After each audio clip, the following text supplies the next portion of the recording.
Allah'ım bütün şehitlerimize rahmet ele. Rahmet ele ölmüşlerimize.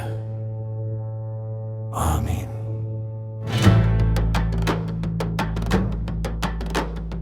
Ey Beyt Aslan, fəxrimiz sənsən. Eyndə bəşlə birlik gücümüz sən. Mitras bəsatin bədada birdən. Canım sənə qurban hər zaman.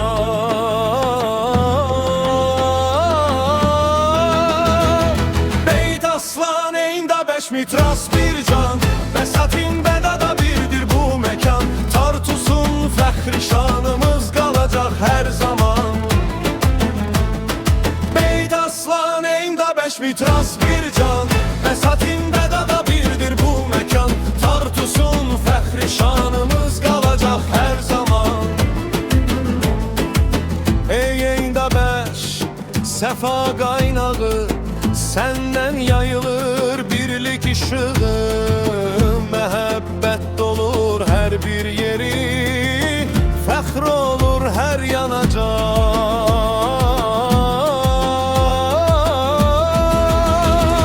Beyt Aslan, eyndə bəş mitras bir can. Bəsatin bədada birdir bu məkan. Tartusun fəxri şanımız qalacaq hər zaman. Ey mitras qala kimi sən, nə yel yıxar nə zaman. Qeyrət ilə dursan, qoruyursan bu yurdu hər an.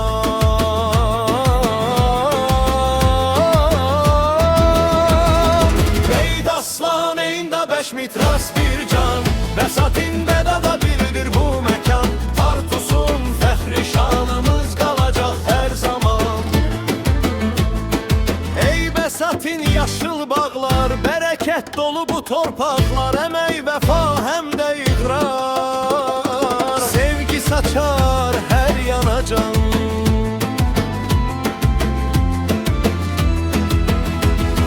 Beyt Aslan, eyndə bəş mitras bir can. Bəsatin bədada birdir bu məkan. Tartusun fəxri şanımız qalacaq hər zaman. Bu beş kənd bir ürəkdir, bir bayraq altında birdirlər. Tartusun ən gözəl elləri, fəxrimiz qalacaq hər zaman.